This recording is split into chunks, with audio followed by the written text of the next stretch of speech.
ꯃꯌꯥꯝꯒꯤ ꯅꯨꯡꯉꯥꯏꯅꯕꯒꯤꯗꯃꯛ ꯂꯩꯖꯔꯤꯕ ꯃꯈꯜ ꯃꯊꯦꯜ ꯃꯅꯤꯄꯨꯔꯤ ꯆꯦꯅꯦꯜꯅ ꯃꯌꯥꯝꯕꯨ ꯏꯀꯣꯛꯂꯣꯟꯅ ꯈꯣꯏꯔꯨꯝꯖꯔꯤ꯫ ꯉꯁꯤ ꯃꯌꯥꯝꯒꯤ ꯃꯐꯝꯗ ꯃꯅꯤꯄꯨꯔꯤ ꯑꯁꯦꯡꯕ ꯊꯣꯛꯈꯤꯕ ꯍꯣꯔꯔ ꯁ꯭ꯇꯣꯔꯤ ꯑꯃ ꯄꯨꯗꯨꯅ ꯂꯥꯛꯆꯔꯤ꯫ ꯍꯣꯔꯔ ꯁ꯭ꯇꯣꯔꯤ ꯑꯁꯤ ꯂꯤꯕ ꯃꯇꯝꯗ ꯁꯣꯏꯈꯤꯕ ꯂꯥꯟꯈꯤꯕ ꯀꯌꯥ ꯌꯥꯎꯔꯕꯁꯨ ꯇꯥꯕꯤꯔꯤꯕꯁꯤꯡꯅ ꯄꯨꯛꯆꯦꯜ ꯆꯥꯎꯅ ꯉꯥꯛꯄꯤꯒꯅꯤ꯫ ꯍꯧꯖꯤꯛ ꯃꯌꯥꯝꯗ ꯈꯨꯗꯣꯜ ꯇꯝꯖꯔꯤ ꯃꯅꯤꯄꯨꯔꯤ ꯔꯤꯌꯦꯜ ꯍꯣꯔꯔ ꯁ꯭ꯇꯣꯔꯤ ꯑꯃ꯫ ꯑꯩꯒꯤ ꯃꯤꯡ ꯕꯕꯤꯅꯥ ꯁꯣꯔꯣꯛꯈꯥꯏꯕꯝ, ꯂꯩꯐꯝꯅ ꯅ꯭ꯌꯨ ꯆꯦꯛꯀꯣꯟ, ꯄꯔꯃꯤꯅꯦꯟ ꯑꯦꯗ꯭ꯔꯦꯁꯅ ꯊꯧꯕꯥꯜ ꯆꯔꯥꯡꯄꯥꯠ ꯃꯌꯥꯏ ꯂꯩꯀꯥꯏ꯫ ꯋꯥꯔꯤ ꯑꯁꯤ ꯑꯩꯅ ꯇꯝꯂꯛꯄ ꯊꯧꯕꯥꯜꯗ ꯂꯩꯕ ꯁ꯭ꯀꯨꯜ ꯑꯃꯗ ꯊꯣꯛꯈꯤꯕ ꯊꯧꯗꯣꯛꯅꯤ꯫ ꯍꯥꯏꯔꯤꯕ ꯁ꯭ꯀꯨꯜ ꯑꯁꯤꯗ ꯑꯩ ꯀ꯭ꯂꯥꯁ 7ꯗꯒꯤ ꯅ꯭ꯌꯨ ꯀꯃꯔ ꯑꯣꯏꯅ ꯆꯪꯖꯕꯅꯤ꯫ ꯑꯅꯧꯕ ꯑꯣꯏꯅ ꯆꯪꯕꯅꯤꯅ ꯑꯅꯧꯕ ꯒ꯭ꯔꯨꯞꯁꯤꯡꯒ ꯇꯥꯔꯝꯃꯤ꯫ ꯁꯦꯛꯁꯟ Cꯗ ꯑꯣꯏꯅ ꯑꯩ ꯇꯥꯔꯝꯃꯤ꯫ ꯅ꯭ꯌꯨ ꯀꯃꯔ ꯑꯩꯒ ꯀ꯭ꯂꯥꯁ ꯄꯨꯟꯕ ꯏꯃꯥꯟꯅꯕꯤꯁꯨ ꯕꯣꯔꯗꯤꯡ ꯑꯗꯨꯗ ꯂꯩꯕ ꯌꯥꯎꯔꯝꯃꯤ꯫ ꯅꯣꯡꯃ ꯕꯣꯔꯗꯤꯡ ꯑꯗꯨꯗ ꯂꯩꯕ ꯏꯃꯥꯟꯅꯕꯤ ꯑꯃꯅ ꯀ꯭ꯂꯥꯁ ꯇꯧꯔꯤꯉꯩꯗ ꯄꯥꯎ ꯑꯃ ꯇꯝꯂꯛꯈꯤ꯫ ꯉꯔꯥꯡ ꯅꯨꯡꯗꯥꯡꯁꯦ ꯑꯩꯅ ꯂꯥꯏꯔꯤꯛ ꯄꯥꯔꯤꯉꯩꯗ ꯏꯁꯥ ꯅꯨꯡꯉꯥꯏꯔꯛꯇꯗꯅ ꯏꯃꯥꯟꯅꯕꯤ ꯑꯃꯒ ꯁꯤꯛ ꯔꯨꯝꯗ ꯆꯠꯂꯤ꯫ ꯃꯁꯤꯗꯒꯤ ꯏꯃꯥꯟꯅꯕꯤꯗꯣ ꯇꯣꯏꯂꯦꯠ ꯆꯪꯈꯤꯒꯦ ꯍꯥꯏꯕꯗꯒꯤ ꯃꯍꯥꯛ ꯇꯣꯏꯂꯦꯠꯇ ꯆꯪꯈ꯭ꯔꯦ꯫ ꯑꯩꯅ ꯃꯄꯥꯟꯗ ꯃꯥꯕꯨ ꯉꯥꯏꯈꯤ꯫ ꯇꯥꯟꯖꯥ ꯑꯗꯨꯗ ꯀꯔꯟ ꯍꯣꯁꯇꯦꯜꯒꯤ ꯄ꯭ꯂꯦꯒ꯭ꯔꯥꯎꯟ ꯃꯆꯥ ꯑꯗꯨꯒꯤ ꯃꯅꯥꯛꯇ ꯂꯩꯕ ꯇꯦꯡꯀꯤ ꯑꯗꯨꯒꯤ ꯃꯅꯥꯛꯇꯒꯤ ꯍꯧꯐꯤ ꯃꯆꯨ ꯃꯥꯟꯕ ꯐꯤ ꯏꯟꯕ ꯑꯃ ꯁ꯭ꯀꯨꯜꯒꯤ ꯂꯥꯏꯁꯪ ꯂꯩꯕ ꯑꯗꯣꯝꯗ ꯀꯟꯅ ꯆꯦꯟꯈꯤ꯫ ꯑꯁꯨꯝꯅ ꯏꯃꯥꯟꯅꯕꯤ ꯑꯗꯨꯅ ꯄꯥꯎ ꯇꯝꯃꯛꯈꯤ꯫ ꯃꯗꯨꯗ ꯑꯩꯈꯣꯏꯅ ꯀꯩꯁꯨ ꯑꯣꯏꯔꯝꯃꯣꯏꯗ, ꯅꯁꯥ ꯉꯝꯗꯕꯗꯨꯗ ꯅꯪꯅ ꯋꯥꯈꯜ ꯈꯟꯖꯟꯕ ꯑꯣꯏꯔꯝꯒꯅꯤ ꯍꯥꯏꯅ ꯊꯦꯝꯖꯤꯟꯕꯤꯈꯤ꯫ ꯃꯁꯤꯒꯤ ꯃꯇꯨꯡ ꯃꯊꯪꯒꯤ ꯆꯍꯤꯗ ꯑꯩꯈꯣꯏ ꯀ꯭ꯂꯥꯁ 8 ꯀꯥꯔꯦ꯫ ꯑꯦꯛꯖꯥꯝ ꯔꯦꯡꯀꯤ ꯃꯇꯨꯡ ꯏꯟꯅ ꯑꯩ ꯁꯦꯛꯁꯟ Aꯗ ꯂꯥꯛꯈꯤ꯫ ꯍꯥꯟꯅꯒꯤ ꯏꯃꯥꯟꯅꯕꯤ, ꯁ꯭ꯀꯨꯜ ꯑꯁꯤꯗ ꯍꯥꯟꯅꯗꯒꯤ ꯇꯝꯂꯛꯄ ꯏꯃꯥꯟꯅꯕꯤꯁꯤꯡ ꯑꯗꯨ ꯐꯖꯅ ꯄꯨꯟꯃꯤꯟꯅꯔꯦ꯫ ꯅꯣꯡꯃ ꯀ꯭ꯂꯥꯁ ꯇꯧꯔꯤꯉꯩꯗ ꯏꯃꯥꯟꯅꯕꯤ ꯑꯃꯅꯁꯨ ꯄꯥꯎ ꯑꯃ ꯇꯝꯂꯛꯈꯤ꯫ ꯉꯔꯥꯡ ꯅꯨꯡꯗꯥꯡ ꯁꯦꯅꯤꯌꯔ ꯑꯃ ꯆꯥꯛ ꯇꯣꯛꯂꯛꯄꯗ ꯇꯣꯏꯂꯦꯠ ꯆꯪꯕꯗꯒꯤ ꯆꯪꯈꯤ꯫ ꯃꯥꯅ ꯊꯣꯔꯛꯄꯗ ꯍꯧꯐꯤ ꯏꯟꯕ ꯑꯃ ꯂꯝꯄꯥꯛꯂꯣꯝꯗ ꯀꯟꯅ ꯆꯦꯟꯈꯤ꯫ ꯃꯁꯤꯗꯒꯤ ꯁꯦꯅꯤꯌꯔ ꯑꯗꯨꯅ ꯃꯥꯒꯤ ꯂꯥꯏꯔꯤꯛ ꯄꯥꯐꯝ ꯀꯥꯗꯣꯝꯗ ꯄ꯭ꯔꯞ ꯂꯥꯛꯈꯤ꯫ ꯃꯇꯝ ꯑꯗꯨꯗ ꯁꯦꯅꯤꯌꯔ ꯑꯗꯨꯒꯤ ꯇꯨꯡꯂꯣꯝꯗꯒꯤ ꯂꯐꯣꯏ ꯆꯥꯒꯦꯔꯥ ꯍꯥꯏꯔꯛꯄꯗꯒꯤ ꯇꯨꯡ ꯑꯣꯟꯊꯣꯛꯇꯨꯅ ꯌꯦꯡꯂꯨꯕꯗ ꯃꯨꯁꯤꯟ ꯃꯨꯕ ꯋꯥꯡꯗ꯭ꯔꯤꯡ ꯋꯥꯡꯕ ꯑꯃ ꯂꯦꯞꯄꯒ ꯂꯩꯔꯝꯕꯗꯒꯤ ꯈꯪꯗꯨꯅ ꯀꯟꯅ ꯂꯥꯎꯔꯒ ꯋꯥꯟꯊꯕꯗꯒꯤ ꯂꯥꯏꯀꯠꯅꯩ꯫ ꯍꯧꯖꯤꯛꯁꯨ ꯁꯤꯛ ꯔꯨꯝꯗ ꯁꯦꯅꯤꯌꯔ ꯑꯗꯨ ꯂꯩꯍꯧꯔꯤ꯫ ꯑꯁꯨꯝꯅ ꯏꯃꯥꯟꯅꯕꯤ ꯑꯗꯨꯅ ꯄꯥꯎ ꯇꯝꯂꯛꯈꯤ꯫ ꯃꯁꯤꯗꯒꯤ ꯁꯦꯅꯤꯌꯔ ꯑꯗꯨ ꯅꯨꯡꯇꯤꯒꯤ ꯑꯅꯥꯕ ꯍꯧꯔꯛꯄꯗꯒꯤ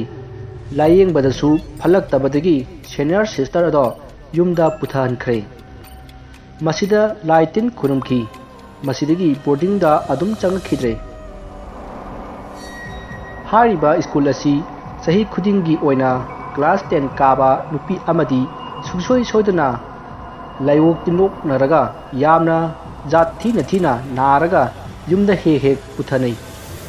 ꯑꯗꯨꯒ ꯂꯥꯏ ꯇꯤꯟ ꯈꯨꯔꯨꯝꯅꯩ ꯍꯥꯏꯅ ꯍꯥꯟꯅ ꯇꯝꯂꯛꯄ ꯏꯃꯥꯟꯅꯕꯤꯁꯤꯡꯅ ꯋꯥꯔꯤ ꯂꯤꯔꯝꯃꯤ꯫ ꯋꯥꯔꯤ ꯑꯗꯨ ꯇꯥꯕꯗ ꯑꯩꯈꯣꯏ ꯃꯌꯥꯝ ꯍꯥꯏꯅꯔꯝꯃꯤ, ꯑꯁ ꯑꯩꯈꯣꯏꯁꯨ ꯍꯌꯦꯡꯋꯥꯏ 10ꯒꯤ ꯕꯣꯔꯗꯤꯡ ꯂꯩꯔꯛꯇꯣꯏꯅꯤꯅꯦ, ꯁꯤ ꯌꯥꯝ ꯇꯜꯂꯦꯍꯦ, ꯕꯣꯔꯗꯤꯡꯒ ꯂꯩꯅꯤꯡꯉꯛꯇ꯭ꯔꯦꯗ, ꯑꯁꯨꯝꯅ ꯍꯥꯏꯅꯈꯤ꯫ ꯃꯁꯤꯗꯒꯤ ꯈꯔ ꯂꯩꯔꯒ ꯏꯃꯥꯟꯅꯕꯤ ꯑꯃꯅ ꯋꯥꯔꯤ ꯑꯃꯁꯨ ꯂꯤꯔꯛꯈꯤ꯫ ꯑꯩꯈꯣꯏ ꯀ꯭ꯂꯥꯁꯀꯤ ꯏꯃꯥꯟꯅꯕꯤ ꯄ꯭ꯔꯤꯌꯥ ꯀꯧꯕꯤ ꯑꯃ ꯂꯥꯏꯔꯤꯛ ꯄꯥꯕ ꯊꯣꯛꯂꯝꯗꯥꯏꯗ ꯃꯥꯅ ꯐꯃꯨꯡ ꯂꯣꯏꯁꯤꯟꯈꯤꯒꯦ ꯍꯥꯏꯅ ꯂꯩꯍꯧꯈꯤ꯫ ꯃꯌꯥꯝꯗꯤ ꯂꯣꯏꯅ ꯊꯣꯛꯅꯈ꯭ꯔꯦ, ꯃꯥ ꯈꯛꯇꯪ ꯂꯩꯍꯧꯕꯅꯤ꯫ ꯃꯇꯝ ꯑꯁꯤꯗ ꯃꯥꯒ ꯊꯪꯅꯔꯤꯕ ꯕꯦꯠ ꯑꯗꯨꯗ ꯃꯤꯒꯤ ꯃꯑꯣꯡ ꯃꯥꯟꯕ ꯑꯃ ꯀꯣꯟꯖꯜꯂꯒ ꯐꯝꯕ ꯎꯈꯤ꯫ ꯃꯁꯤꯗ ꯄ꯭ꯔꯤꯌꯥ ꯌꯦꯡꯉꯨꯕꯗ ꯃꯨꯁꯤꯟ ꯃꯨꯕ ꯑꯗꯣ ꯐꯃꯨꯡꯒꯤ ꯀꯥꯆꯤꯟꯗ ꯑꯁꯨꯝ ꯄꯤꯛꯁꯟꯈꯤ꯫ ꯃꯁꯤꯗ ꯃꯨꯟꯅ ꯌꯦꯡꯗꯨꯅ ꯂꯩꯔꯤꯉꯩ ꯁꯦꯅꯤꯌꯔ ꯁꯤꯁꯇꯔ ꯑꯃꯅ, ꯄ꯭ꯔꯤꯌꯥ ꯅꯪ ꯊꯣꯛꯂꯛꯇ꯭ꯔꯤꯕꯣ, ꯊꯣꯛꯂꯁꯤ ꯂꯥꯛꯑꯣ ꯍꯥꯏꯅ ꯆꯪꯉꯛꯄꯗ ꯑꯃꯨꯕ ꯑꯗꯨꯒ ꯄ꯭ꯔꯤꯌꯥꯒ ꯌꯦꯡꯅꯔꯒ ꯂꯩꯔꯝꯕ ꯑꯗꯨꯗ ꯄ꯭ꯔꯤꯌꯥ ꯂꯥꯛꯑꯣ ꯍꯥꯏꯗꯨꯅ ꯃꯕꯥꯅꯤ ꯆꯦꯟꯊꯣꯔꯛꯈꯤ꯫ ꯃꯁꯤꯗꯒꯤ ꯃꯕꯥꯅꯤ ꯋꯥꯟꯊꯈꯤ ꯍꯥꯏꯅ ꯋꯥꯔꯤ ꯇꯝꯂꯛꯈꯤ꯫ ꯑꯁꯨꯝꯅ ꯃꯇꯝ ꯑꯁꯨꯝ ꯍꯧꯈꯤꯕꯅ ꯑꯩꯈꯣꯏ ꯀ꯭ꯂꯥꯁ 10 ꯀꯥꯔꯛꯂꯦ꯫ ꯃꯁꯤꯗꯒꯤ ꯆꯍꯤ ꯇꯪꯈꯥꯏ ꯆꯠꯂꯛꯂꯦ꯫ ꯑꯩꯈꯣꯏ ꯑꯍꯥꯟꯕ ꯕꯣꯔꯗꯤꯡ ꯂꯣꯏꯅ ꯆꯪꯅꯔꯝꯃꯤ꯫ ꯑꯗꯨꯕꯨ ꯑꯩꯈꯣꯏ ꯏꯃꯥꯟꯅꯕꯤ ꯈꯔꯗꯤ ꯕꯣꯔꯗꯤꯡꯒꯤ ꯋꯥꯔꯤ ꯑꯗꯨꯗ ꯍꯩꯅꯗꯕꯗꯒꯤ ꯕꯣꯔꯗꯤꯡ ꯆꯪꯕꯒꯤ ꯂꯥꯁ ꯗꯦꯠ ꯉꯥꯏꯔꯒ ꯊꯦꯡꯅ ꯆꯪꯉꯛꯈꯤ꯫ ꯑꯩꯈꯣꯏꯅ ꯑꯍꯥꯟꯕ ꯕꯣꯔꯗꯤꯡ ꯆꯪꯉꯛꯄꯗ ꯑꯩꯈꯣই 5 ꯔꯨꯝ ꯃꯄꯥꯜ ꯊꯪꯕ ꯑꯗꯨꯗ ꯊꯝꯈꯤ꯫ ꯑꯍꯥꯟꯕ ꯆꯪꯕꯅꯤꯅ ꯄꯨꯡ ꯊꯦꯡꯅ ꯐꯥꯎꯕ ꯇꯨꯝꯕ ꯌꯥꯔꯝꯗꯦ꯫ ꯑꯩꯈꯣꯏ ꯃꯌꯥꯝ ꯐꯅ ꯀꯨꯏꯅ ꯋꯥꯔꯤ ꯁꯥꯔꯒ ꯂꯩꯔꯝꯃꯤ꯫ ꯑꯩꯈꯣꯏꯅ ꯄꯨꯡ ꯌꯦꯡꯕꯗ ꯄꯨꯡ 1 ꯇꯥꯗꯣꯔꯝꯃꯦ꯫ ꯃꯁꯤꯗ ꯑꯩꯅ ꯃꯌꯥꯝ क्लास 10 काबगैदी पुनः एटेक याम तौवे हाइबनिको अखोई तुमद्रबनिना लंदारक सोइद्रे तुमनरजे असुमना हाइखी मसिदा इमानबी सिंह अदु कीबदगी ममाइदु फैजुक खुमजल्लगा तुमनखरे अखोई पार्टी से लांगबदी यामना पांबा पार्टी ने अमना भागी ग तौरगा पुलब वांथा नोकपसी मंगारे अखोइना ngauजरिसे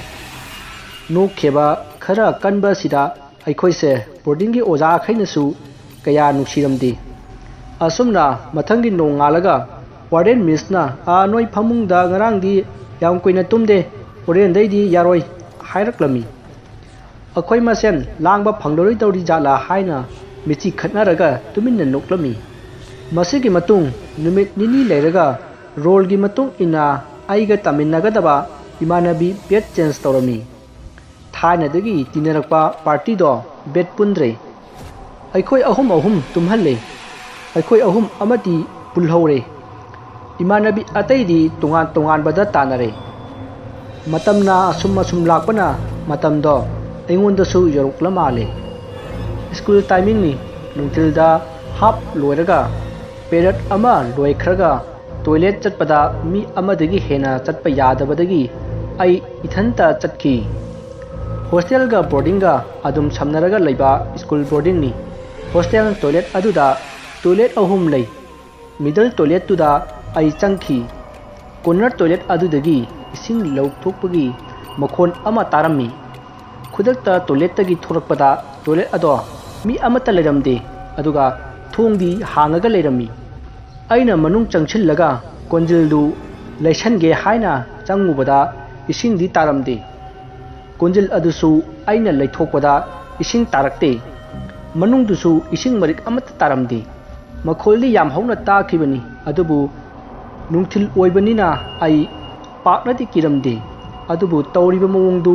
मवोंग अमनिने खंदुना परपर लाक्लगा इमानबीदा पाउ तमखी नुमित खरी लेरगा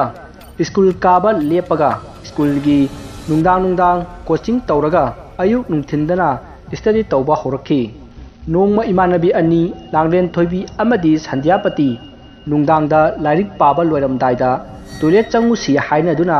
हौनखी अदुबु सिक्योरिटी न उरदी अनी चटपगी nganglakani संध्यापति मतोमता टॉयलेट लोमदा लाक्लमी अदुगा मनुंगदा लेरिङैदा मागी तुंगदा मीना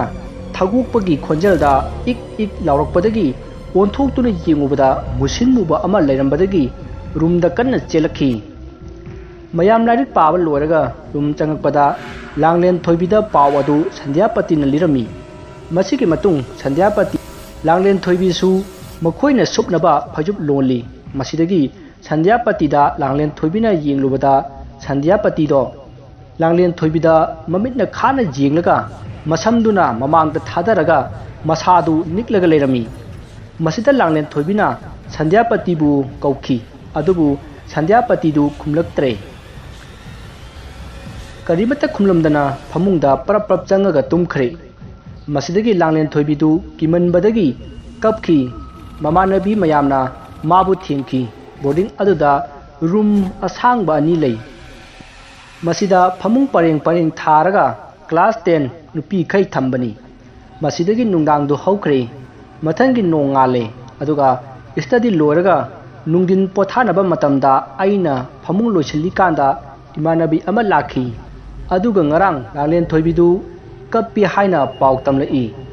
मसिदगी आइना लांगलेन थोइबिगी मनाक्ता चटलगा कईगी कप्पिनो हाइना हंखी मसिदा माना कैसु तौदे नखोई रूमदा चंगुसी लाओ हाइबदगी अखोई अनी पुन्ना लाखी मसिदगी अखोई की थारिबा फमुंगदुदा फमलगा ngarang थोखिबा थौदोकसिंग अदुगी वारी अदु लिरखी असुमना वारी सानदरिङैदा रेस्ट टाइमिंग लोइखिदुना इरुजबगी मतम जौरखी मसिदगी अखोई मयाम इरुजब थोनरक्ले संध्यापतिदी मागे लाइरिक पाफम अदुदा फमलगा कोलोमदु उरु उंगलगा फमलगा लेरमी आइना इरुजबा चलोइद्रा हंगबदा महाकना लुजरोय हाइना हाइरखी मसिदगी आइना मंगोंदा फागी खरा तौरमलगा थोरक्ले अदुबु महाक्ति कोलोमदु उरु उंगलगा लेहौरी मसिगे मतुंग नुमित खरनी लेरगा ꯁꯟꯙ꯭ꯌꯥꯄꯇꯤꯗꯨ ꯃꯁꯥ ꯉꯝꯂꯛꯇ꯭ꯔꯦ ꯍꯥꯏꯗꯨꯅ ꯌꯨꯝꯗ ꯆꯠꯈ꯭ꯔꯦ꯫ ꯃꯁꯤꯗ ꯑꯩꯈꯣꯏꯅ ꯍꯟꯗꯛ ꯀꯥꯔꯛꯂꯤꯕ ꯀ꯭ꯂꯥꯁ 10 ꯄꯥꯔꯇꯤ ꯑꯁꯤꯒꯤꯗꯤ ꯁꯟꯙ꯭ꯌꯥꯄꯇꯤꯗ ꯑꯣꯏꯅ ꯗꯁꯥ ꯇꯥꯔꯕ ꯖꯥꯠꯂꯥ ꯈꯟꯅꯈꯤ꯫ ꯑꯗꯨꯕꯨ ꯅꯨꯃꯤꯠ ꯈꯔꯅꯤ ꯂꯩꯔꯒ ꯁꯟꯙ꯭ꯌꯥꯄꯇꯤ ꯕꯣꯔꯗꯤꯡꯗ ꯑꯃꯨꯛ ꯆꯪꯉꯛꯈꯤ꯫ ꯃꯁꯤꯗꯒꯤ ꯃꯍꯥꯛꯀꯤ ꯃꯃꯥꯅ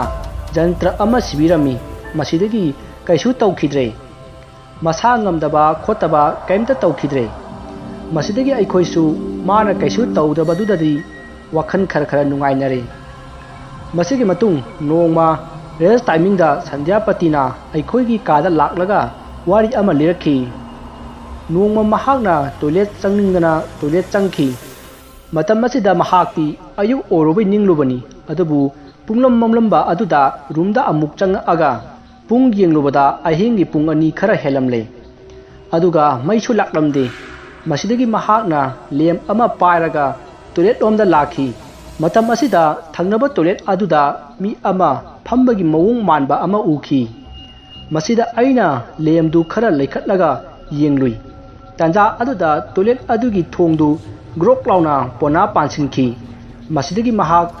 ꯃꯌꯥꯏ ꯊꯪꯕ ꯇꯣꯏꯂꯦꯠ ꯑꯗꯨꯗ ꯆꯪꯈꯤ꯫ ꯃꯁꯤꯗꯒꯤ ꯑꯩꯅ ꯊꯣꯛꯂꯛꯄꯗ ꯉꯁꯥꯏ ꯂꯣꯟꯁꯤꯟꯈꯤꯕ ꯇꯣꯏꯂꯦꯠꯀꯤ ꯊꯣꯡ ꯑꯗꯨ ꯍꯥꯡꯗꯣꯛꯂꯒ ꯂꯩꯔꯝꯈꯤ꯫ ꯇꯣꯏꯂꯦꯠꯀꯤ ꯊꯣꯡ ꯑꯗꯨ ꯍꯥꯡꯕ ꯅꯠꯇ꯭ꯔꯒ ꯂꯣꯟꯁꯤꯟꯕꯗ ꯃꯈꯣꯟ ꯊꯣꯛꯀꯅꯤ꯫ ꯑꯗꯨꯕꯨ ꯃꯈꯣꯟ ꯑꯃꯠꯇ ꯊꯣꯛꯇꯅ ꯍꯥꯡꯗꯣꯛꯂꯒ ꯂꯩꯔꯝꯕ ꯑꯗꯨꯗ ꯀꯤꯅ ꯔꯨꯝ ꯇꯝꯅ ꯄꯔꯞ ꯂꯥꯛꯈꯤ꯫ ꯃꯇꯝ ꯑꯁꯤꯗ ꯀ꯭ꯂꯥꯁ 10 ꯒꯔꯜꯒꯤ ꯍꯣꯁꯇꯦꯜ ꯑꯗꯨꯒꯤ ꯅꯥꯀꯟꯗ ꯄ꯭ꯂꯦꯒ꯭ꯔꯥꯎꯟ ꯃꯆꯥ ꯑꯃ ꯂꯩ꯫ ꯑꯗꯨꯒ ꯇꯦꯡꯀꯤ ꯑꯃꯁꯨ ꯂꯩ꯫ ꯃꯁꯤꯗ ꯇꯦꯡꯀꯤ ꯑꯗꯨꯒꯤ ꯃꯅꯥꯛꯇ ꯃꯤ ꯑꯃ ꯂꯦꯞꯄꯝꯃꯒ ꯂꯥꯏꯁꯪꯂꯣꯝꯗ ꯀꯟꯅ ꯆꯦꯟꯁꯤꯟꯈꯤ꯫ ꯃꯝꯕꯅꯤꯅ ꯀꯅꯥꯅꯣ ꯍꯥꯏꯕꯁꯨ ꯎꯍꯧꯗ꯭ꯔꯦ꯫ ꯑꯁꯨꯝꯅ ꯁꯟꯙ꯭ꯌꯥꯄꯇꯤꯅ ꯋꯥꯔꯤ ꯂꯤꯔꯛꯂꯝꯃꯤ꯫ ꯑꯩꯈꯣꯏ ꯇꯣꯏꯂꯦꯠꯁꯦ ꯀꯩꯅꯣꯝꯗꯤ ꯂꯩꯔꯦ ꯑꯗꯨꯅ ꯑꯩꯈꯣꯏ ꯏꯊꯟꯗ ꯆꯠꯂꯒꯨꯝꯁꯤ꯫ ꯑꯩꯅ ꯅꯍꯥꯟꯋꯥꯏ ꯁ꯭ꯀꯨꯜ ꯀꯥꯔꯤꯉꯩꯗꯁꯨ ꯇꯣꯏꯂꯦꯠ ꯑꯗꯨꯗ ꯏꯁꯤꯡ ꯇꯥꯕꯒꯤ ꯃꯈꯣꯟ ꯇꯥꯈꯤ꯫ ꯃꯗꯨꯁꯨ ꯁꯟꯙ꯭ꯌꯥꯄꯇꯤꯅ ꯍꯥꯏꯔꯤꯕ ꯕꯨꯠꯇꯨꯅ ꯇꯧꯕ ꯑꯣꯏꯔꯝꯅꯤ꯫ ꯑꯁꯤ ꯍꯥꯏꯔꯒ ꯃꯌꯥꯝ ꯅꯣꯛꯏ꯫ ꯑꯗꯨꯕꯨ ꯑꯩꯈꯣꯏ ꯀꯤꯕꯗꯤ ꯌꯥꯝꯅ ꯀꯤꯅꯔꯕꯅꯤ꯫ ꯃꯁꯤꯗꯒꯤ ꯃꯇꯝ ꯈꯔ ꯍꯧꯈ꯭ꯔꯦ꯫ ꯅꯣꯡꯃ ꯅꯨꯡꯗꯥꯡ ꯑꯃ ꯂꯥꯏꯔꯤꯛ ꯄꯥꯕ ꯊꯣꯛꯅꯔꯛꯈꯤ꯫ ꯑꯗꯨꯒ ꯃꯌꯥꯝꯁꯨ ꯊꯣꯛꯅꯔꯛꯂꯦ꯫ ꯔꯨꯝ ꯃꯅꯨꯡꯗ ꯃꯤ ꯀꯅꯥꯝ ꯂꯩꯍꯧꯗꯦ꯫ ꯃꯁꯤꯗ ꯏꯃꯥꯟꯅꯕꯤ ꯌꯥꯁꯃꯤꯟꯅ ꯕꯕꯤꯅꯥ ꯔꯨꯝꯗ ꯑꯃꯨꯛꯇ ꯆꯪꯉꯨꯁꯤ, ꯂꯥꯏꯔꯤꯛ ꯑꯃ ꯀꯥꯎꯔꯝꯂꯦ ꯍꯥꯏꯅ ꯍꯥꯏꯔꯛꯈꯤ꯫ ꯑꯩꯅ ꯍꯣꯏ ꯆꯪꯉꯨꯁꯦ ꯍꯥꯏꯗꯨꯅ ꯑꯩꯈꯣꯏ ꯔꯨꯝꯗ ꯆꯪꯉꯛꯈꯤ꯫ ꯑꯗꯨꯒ ꯌꯥꯁꯃꯤꯟꯅ ꯐꯃꯨꯡ ꯃꯇꯣꯟꯗ ꯂꯩꯔꯤꯕ ꯂꯥꯏꯔꯤꯛꯁꯤꯡ ꯑꯗꯨꯗ ꯂꯥꯏꯔꯤꯛ ꯀꯟꯅ ꯊꯤꯔꯤ꯫ ꯑꯩꯒꯤ ꯐꯃꯨꯡꯒ ꯌꯥꯁꯃꯤꯟꯒꯤ ꯐꯃꯨꯡꯒ ꯑꯅꯤ ꯑꯁꯤꯒꯤ ꯃꯌꯥꯏꯗ ꯂꯩꯕ ꯐꯃꯨꯡ ꯑꯁꯤ ꯅꯨꯡꯇꯤꯒꯤ ꯐꯝ ꯊꯥꯔꯝꯃꯒ ꯊꯅꯝꯕ ꯐꯃꯨꯡꯅꯤ꯫ ꯑꯗꯨꯕꯨ ꯐꯃꯨꯡ ꯑꯗꯣ ꯅꯨꯃꯤꯠ ꯑꯗꯨꯗꯤ ꯀꯥꯡꯈꯜ ꯊꯥꯗꯔꯒ ꯂꯩꯔꯝꯃꯤ꯫ ꯑꯩꯅ ꯀꯥꯡꯈꯜ ꯊꯥꯗꯔꯝꯕ ꯐꯃꯨꯡ ꯑꯁꯤꯗ ꯍꯥꯏꯔꯞ ꯉꯥꯊꯔꯒ ꯂꯦꯞꯄꯒ ꯂꯩꯕꯅꯤ꯫ ꯃꯁꯤꯗ ꯀꯥꯡꯈꯜ ꯃꯅꯨꯡꯗꯒꯤ ꯑꯩꯒꯤ ꯅꯥꯀꯣꯡ ꯑꯁꯤꯗ ꯃꯤ ꯃꯔꯣꯟꯁꯨ ꯅꯠꯇꯕ ꯀꯔꯤꯅꯣ ꯈꯣꯟꯖꯦꯜ ꯑꯃꯅ ꯉꯔꯪ ꯁꯨꯔ ꯅꯩꯁꯜꯂꯒ ꯋꯥ ꯈꯔ ꯍꯥꯏꯔꯛꯈꯤ꯫ ꯐꯃꯨꯡ ꯑꯗꯨ ꯏꯃꯥꯟꯅꯕꯤ ꯇꯣꯝꯕꯣꯏ, ꯃꯥꯔꯇꯤꯅꯥ ꯑꯃꯗꯤ ꯕꯤꯗ꯭ꯌꯥꯔꯥꯅꯤꯒꯤ ꯐꯃꯨꯡꯅꯤ꯫ ꯑꯩꯗꯤ ꯃꯅꯨꯡꯗ ꯃꯥꯔꯇꯤꯅꯥ ꯇꯨꯝꯕꯣꯏ ꯅꯤꯡꯗꯅ "ꯃꯥꯔꯇꯤꯅꯥ, ꯅꯁꯥ ꯉꯝꯗꯕꯒꯤ ꯁ꯭ꯇꯗꯤ ꯇꯧꯕ ꯊꯣꯛꯇ꯭ꯔꯕꯣ?" ꯍꯥꯏꯅ ꯍꯥꯏꯔꯒ ꯃꯣꯏꯒꯤ ꯀꯥꯡꯈꯜꯗ ꯍꯥꯏꯗꯣꯛꯂꯒ ꯌꯦꯡꯂꯨꯏ꯫ ꯑꯗꯨꯕꯨ ꯀꯅꯥꯃꯠꯇ ꯂꯩꯔꯝꯗꯦ꯫ ꯑꯩ ꯇꯨ ꯈ꯭ꯌꯥꯎ ꯆꯨꯡꯈꯤ꯫ ꯑꯗꯨꯒ ꯌꯥꯁꯃꯤꯟꯗ ꯀꯧꯔꯒ ꯃꯤꯠꯅ ꯌꯦꯡꯂꯨꯕꯗꯗꯤ ꯑꯩꯒꯤ ꯏꯇꯧꯗꯨ ꯎꯔꯒ ꯌꯥꯁꯃꯤꯟꯗꯨ ꯀꯤꯃꯟꯗꯅ ꯑꯩꯉꯣꯟꯗ ꯍꯟꯅ ꯌꯦꯡꯂꯝꯗꯈꯩ ꯃꯄꯥꯟꯗ ꯆꯦꯟꯊꯣꯛꯈ꯭ꯔꯦ꯫ ꯑꯩꯁꯨ ꯂꯥꯎꯔꯒ ꯆꯦꯟꯊꯣꯔꯛꯄꯗ ꯖꯤꯡꯒ ꯃꯊꯛ ꯑꯗꯨꯗ ꯃꯤꯅ ꯆꯦꯟꯕꯒꯤ ꯃꯈꯣꯟ ꯑꯃ ꯇꯥꯈꯤ꯫ ꯈꯣꯟꯖꯦꯜ ꯑꯗꯨ ꯑꯩꯈꯣꯏꯅ ꯆꯦꯜꯂꯤꯕ ꯑꯗꯨꯗ ꯇꯥꯟꯅꯔꯛꯈꯤ꯫ ꯌꯥꯁꯃꯤꯟ ꯏꯕꯥꯅꯤ ꯂꯥꯎꯔꯒ ꯔꯨꯝꯗꯒꯤ ꯆꯦꯟꯊꯣꯔꯛꯄꯗ ꯁꯦꯀ꯭ꯌꯨꯔꯤꯇꯤ ꯅꯨꯄꯤ ꯑꯃꯅ ꯀꯩꯗꯧꯔꯒꯦ ꯍꯥꯏꯅ ꯍꯪꯉꯛꯏ꯫ ꯑꯩꯈꯣꯏꯅ "ꯕꯨꯠ ꯊꯣꯛꯍꯧꯔꯦ, ꯑꯩꯈꯣꯏꯗ ꯇꯥꯟꯅꯔꯛꯑꯦ" ꯍꯥꯏꯔꯨꯕꯗ ꯑꯩꯈꯣꯏꯗ ꯆꯩꯔꯛꯈꯤ꯫ "ꯑꯗꯨꯒꯨꯝꯕ ꯋꯥꯗꯨ ꯃꯅꯥ ꯃꯅꯤꯟ ꯅꯥꯏꯒꯅꯨ, ꯅꯣꯏꯅ ꯀꯤꯕꯗꯒꯤ ꯄꯪꯎ ꯎꯕꯅꯤ, ꯃꯤꯉꯣꯟꯗ ꯇꯝꯃꯗꯤ ꯐꯨꯒꯅꯤ" ꯍꯥꯏꯅ ꯍꯥꯏꯔꯛꯈꯤ꯫ ꯃꯁꯤꯗꯒꯤ ꯑꯩꯈꯣꯏ ꯃꯤꯍꯨꯟ ꯁꯨꯗꯈꯩ ꯁꯦꯀ꯭ꯌꯨꯔꯤꯇꯤ ꯑꯗꯨ ꯆꯩꯗꯨꯅ ꯔꯨꯝꯗ ꯂꯥꯛꯏ꯫ ꯑꯗꯨꯒ ꯏꯃꯥꯟꯅꯕꯤꯈꯩꯗ ꯔꯨꯝ ꯈꯨꯗꯤꯡꯒꯤ ꯆꯠꯂꯒ ꯄꯥꯎ ꯇꯝꯃꯤ꯫ ꯅꯨꯃꯤꯠꯇꯨ ꯂꯥꯏꯔꯤꯛ パꯕ ꯆꯪꯗ꯭ꯔꯦ꯫ ꯅꯍꯥꯟꯋꯥꯏꯗꯒꯤ ꯕꯣꯔꯗꯤꯡ ꯂꯩꯔꯛꯄꯤ ꯏꯃꯥꯟꯅꯕꯤ ꯑꯃꯅ ꯋꯥꯔꯤ ꯑꯃ ꯍꯥꯏꯔꯛꯈꯤ꯫ ꯔꯨꯝ ꯃꯅꯨꯡ ꯆꯪꯕꯗ ꯃꯤ 6ꯇꯒꯤ ꯇꯥꯗꯅ ꯆꯪꯉꯣ, ꯅꯠꯇ꯭ꯔꯗꯤ ꯑꯗꯨꯝ ꯊꯦꯡꯅꯕꯅꯤ, ꯃꯈꯣꯏꯅ ꯍꯦꯛꯇ ꯉꯝꯕꯅꯤ꯫ ꯑꯁꯨꯝꯅ ꯍꯥꯏꯔꯛꯈꯤ꯫ ꯑꯗꯨꯒ ꯃꯈꯥ ꯇꯥꯅ ꯍꯥꯏꯔꯛꯏ꯫ ꯀ꯭ꯂꯥꯁ 10ꯒꯤ ꯔꯨꯝꯁꯤꯗꯤ ꯌꯥꯝꯅ ꯁꯥꯊꯤꯕ ꯇꯝꯅꯕ ꯌꯥꯎꯕꯗꯒꯤ ꯆꯍꯤ ꯈꯨꯗꯤꯡꯒꯤ ꯁꯦꯅꯤꯌꯔ ꯁꯤꯁꯇꯔꯈꯩ ꯁꯥꯊꯤꯅ हेक हेक लाइकनरिदो अदुगिनी हयेंगै मी अमखक अनिखक चंगुनु हाइना हाइरखी मसिदगी नुंगदांग coaching लोरगा Tumba चंगबदा तुम्बोय मार्टिनदा लक्नरमी ngasi but ka tuminarone noi phamungda but su lerami wadu hairubada mahak shawraga machin thiramaga tumkhre tumboi ojarasu mahak jamna kigali asumna numit kharni kaisu tawdana haukhre nong manungdang study thorakpada compass kaurami miju leneram kini roomda amta changu khige khanduna room lomda lakhi room changbam lomda jalina pareng kharaga pada hapani aina room lomda laklaga changdringaida kana kana laiba jatnone haiduna mapangi jalidagi ying manungda imanabi ama hipaga masa ngamdabadagi na heraga phajup chupaga tumbaga laibadu ukhi misu leirabanina kibire khallaga room gi thongdu baklauna hangaga manungda changki matamaduda hojikta na heraga laihoba imanabi ado lairamdre aina ngasidi soje siba tare khalduna chenthoraki tanja aduda security do amuk thengnare ai karimta hairam dagai study room da lakhi wafam adu kanamata da haidoktre mayamdu kiba henjin khini khanbadagi asamna numit to haukhre mathangi nongale numitu nongsu churami ai numitu ngantana study toba thorakhi lairiksu paba yaramde numito drawing oina yeklage khanduna painting ama torami tanja aduda imanabi chingkhai nganbidu room dagi hobe hobe chenthor aga aikhoi gi classroom da pau ama tamakhi aikhoi madam gi masa apipado ngasai ayuk tagi kapani hojik phawba kaptuna asai dagi themnai adu bawba phattabadagi maikhet khetpadagi phakhi asomna chingkhai nganbina pau tamli ai chingkhai nganbina hariyo wa adu drawing yekna tarami chingkhai nganbina aigi tungda lepaga wari adu tambani aina middle row gi third bench ta phamaga lai yekpani mayam dudi kina chingkhai nganbina liribi wari ado onsin duna kina tari ai khaktang mai sai on thokte masida chingkhai nganbina babina aina libi wari se munna phajana taw haibani mi haina hairakhi masida aina ai tariye warido adum liro hairami masida mana onthoro amu hairakami aina chingkhai nganbi romda tung onthokpada maninglom thangbagi window ado sahum kanna hangdora aga musin muba migi mawung manba ama langtik langaga lepaga lerami madu ubada ai khanglaw lawraga ima hairaga mapanda chenthoraki aina lawbadagi aikhoi roomda wari tariba singado chenpham ro aduda pakhat na chenthorappada amana amada yaisinaduna tusinnabadagi sokpa yamna yawnare nungdangduda study tawraga leiramba nupa gaisu aina lawba tabadagi mapangi ground da loina chenthoknarami aina chenthorapa matam aduda uncle maino study check tawba lak ami uncle na ai kaidorage ne haina hangai aina kina isa si niklaga uncle thongnauda hairamaga ai kyan takhidre security nurse uncle amadi imanabi makhoi mayamna aibu sik room jawdringaida laikat nakhi aigi kokta ising tharakpadagi ai gyan lakle nurse tuna kai urino hairo mubra ngobra masam sangbra kamai tawge hairo haina hairi ai kimanbadagi yamna kapki makoina pakat kano hairaga sik room da pusilakpada hana naraga leiramba imanabi amana mahaksu kibadagi chenthorappada aina kappaga leiramba aduda mahak amuk wanthakre aisu mayamna sik room da thangjallai nurse warden mayamna isa niklambadu khara phananaba konsinbiki adubu nipadi phakide aina hek lawrakpaga security mayamna thongnaw mapanda chenthokhtuna yengubada kanasu leiramde haina hainaki maraksida imanabi atai singsu kibe hemanbadagi wanthandarakhi matam adusu coaching matam jorokpadagi wanthaba yautaba imanabi singato atopa room da coaching chatnakhre school gi founder boarding asigi mapu oiba sar adu khutakta aigi nakta lakhi aduga wa hangai ai sarna wa hangibado ai kimanbadagi wa phau phajana haiba ngam khidre अदुगा सार founder अदुना हायरई आई मागी lyric boy करी करा लोइना check तौ लाइटिन अकीब येक्लुरजु ममित्ता हेक हेक उबनी लाइटिन जेक्सिन खोचिनबा तौब्र येंगु हाइना security सिंगदा हायरमी आई वा अदु ताबदगी हेना किरमी founder असी sister खुदिमकना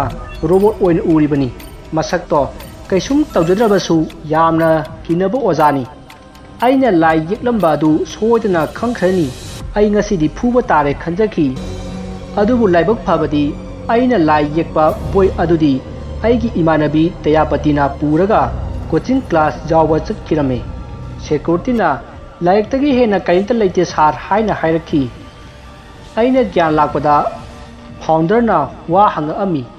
अइसु अइंगोंदा थोखिबा वारीसिंग अदो लोइना लीरे लाई हाइबदुमदी हाइदोक्त्रे अइना सारदा चिंखै nganbina putki wari liringaida aina thongnawda yengbubada amuba ama lepambani haina wari tamki sarna mitta pangu ubo oiramni kaisu khalunu चिंखै nganbido phuge hairamlaga phagi tathokhlamaga chatki masigi matung mayamdo coaching class लोइबदगी मखोइगी रूमदा तुम्बा चंगरक्ले Saturday खुदिंगी सिक्युरिटीना स्कूलगी अकोइबा खुदिंग खोइजु लेखाम अदुम ओक्थोक्लगा लाई मतमसिदा अइखोइना हाइनै मोइना वारिदो लोइना खंगिनी अदुगा छात्रदा खंगिनेना हाइदोक्तबगी छात्रदा दशा ताबनी हाइना हाइनखी अदुगा अहिंगी पुंग 12 हेक ताबगा अंगांग मचा कप्पगी खोंजल अमुक तारअमी लरिबा मयामदु यामना हाइनदबा हाइबदु ओइरे स्टडीसु अहिंगी पुंग 12 दा स्टडी तौबा लोइहलमी अदुगा तुम्बा चंगनरकपदा अंगांग अमुक कपसिलकनी खरा थेंगना लाइरिक पाजबा इमानबी ngaisu कीबदगी लाइरिक अमता पानाद्रे नोम हौखिबना एग्जाम मया नक्सिलए अंगांगसु अदुम कप्पदी कपली